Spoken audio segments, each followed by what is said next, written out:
Hi, everybody. Welcome to part 3 of how to buy a car, where we're going to focus mainly on the cost, the monthly cost of a car, financing, that type of stuff. Now, in the other parts, we selected that we're going to buy this here, this Dodge Ram. We're going to pay, say, $145,000, which is about 13% less than suggested manufacturer's retail price. This is loaded, V8.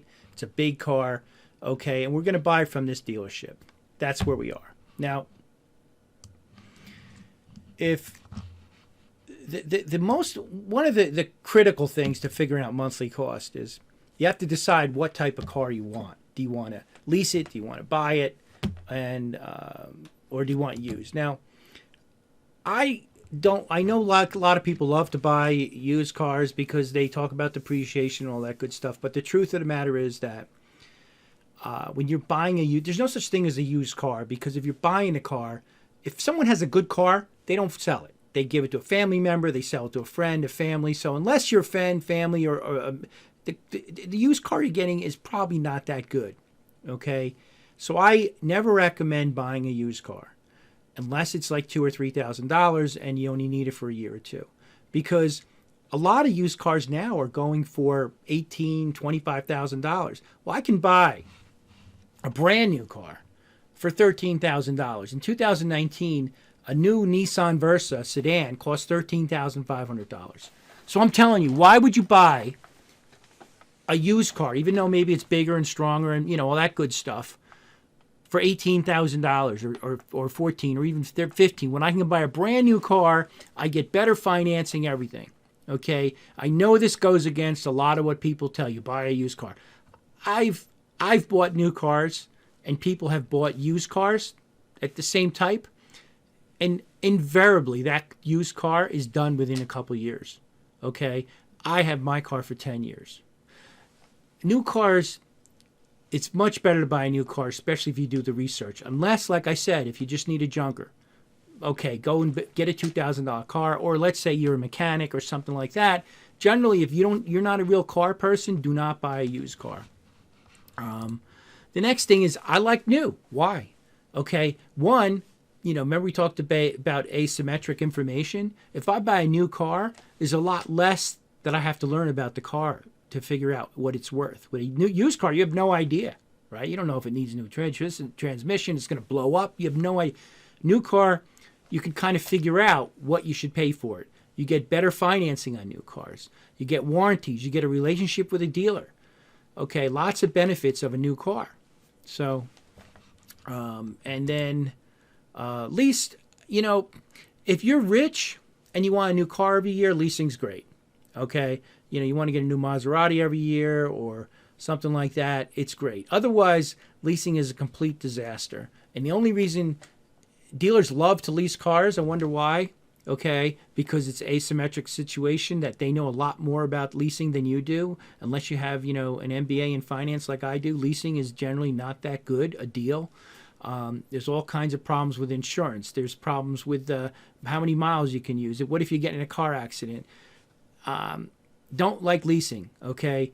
Very few, like I said, if you're rich and you need a new car, or you want a second car that you're not going to put a lot of miles on, but really, for most people out there, buy new, keep it for 5 or 10 years, okay? Because these cars last forever from what I see. So anyway, okay, let's talk about financing, okay?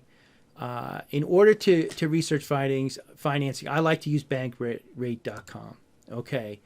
Once you know what type of car you want to solicit bids online, use your dumb email through truecar.com that we talked about earlier. Now, let's go and take a look at this bankrate.com, okay, which is right here. And now you can see here loans, let's say auto loans. And remember, bankrate.com is a great website, but remember, this is not a paid-for website. So you got to be real careful of what you're learning here, okay, because like I said, they're here to make money, so people who pay to advertise on the site are going to get better presentation than those that don't. But there's some good stuff here. Okay, so here's the rates for auto loans. And remember, if you're buying new, you get a much better rate than if you're buying a used car. It's another reason not to buy a used car. And this is what they're saying, 48, 60 months, all that good stuff. Okay, interest rates. So you could see like used cars higher than a new car in every instance. And you want to, these, I mean, you shouldn't be paying these. These rates are ridiculous now. But this is what I like here. Bank of America. These are where you get the best rates. I always like to check out what the bank is offering me. And sometimes the dealers have good deals. Okay, but you need to understand this. So let's take a look at Bank of America. Okay, so we have the rates here that bankrate.com has given us. These are what they're saying the best auto lenders are. I always like to use these. So I always like to use banks if I can.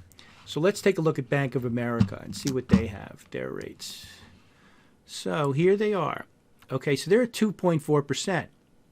That's for 60 months. I'm not going to get a 60-month loan. But that's, so you could see like right here, if you look at, what they're telling you, they say that it should be for the best credit rating, 4%. Bank of America said, okay, you want a new car and you have good rating, we'll give it for under 3. So that's why, bank rate is great, but look for those little hidden gems. Like I'm going to get it. If I'm going to get a loan, you want to get pre-approved. You want to be able to have this all set up. So when you figure out what car you want, you're probably going to use Bank of America in this situation because their rate is pretty low from what I see. So we're going to probably get this close to 2%. Okay.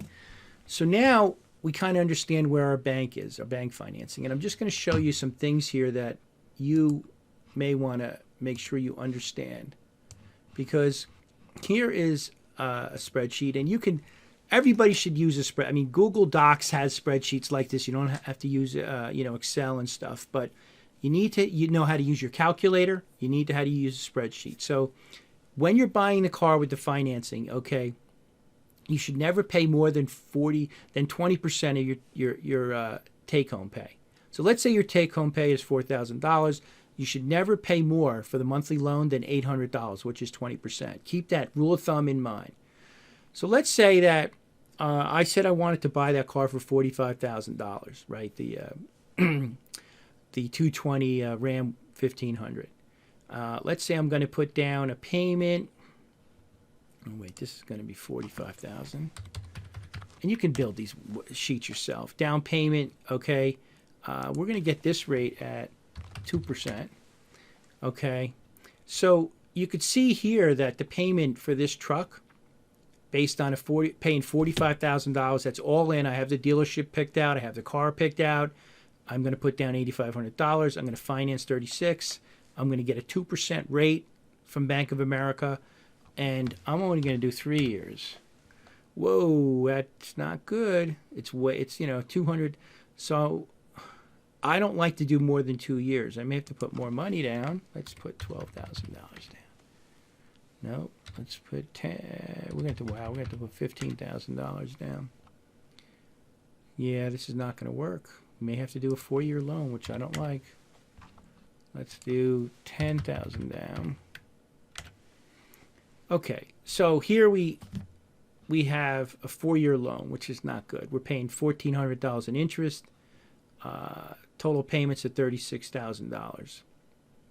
So we have the car, we have the financing. We know we can afford this payment because it's under 20% of our take-home pay, right?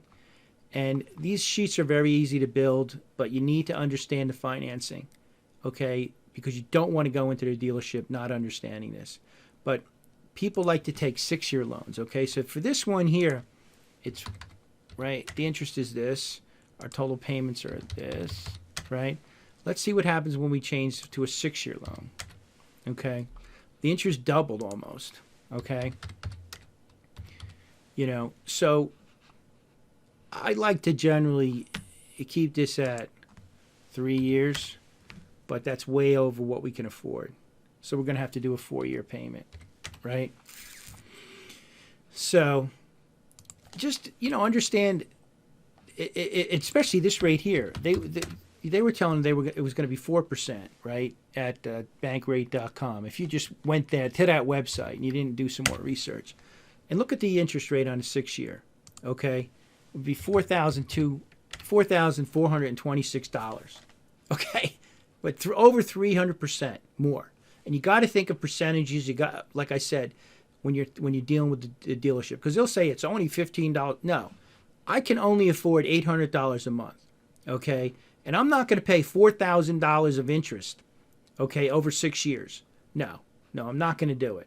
Okay, I want to do a 4-year loan. I would love to do a 3-year loan. That's the best.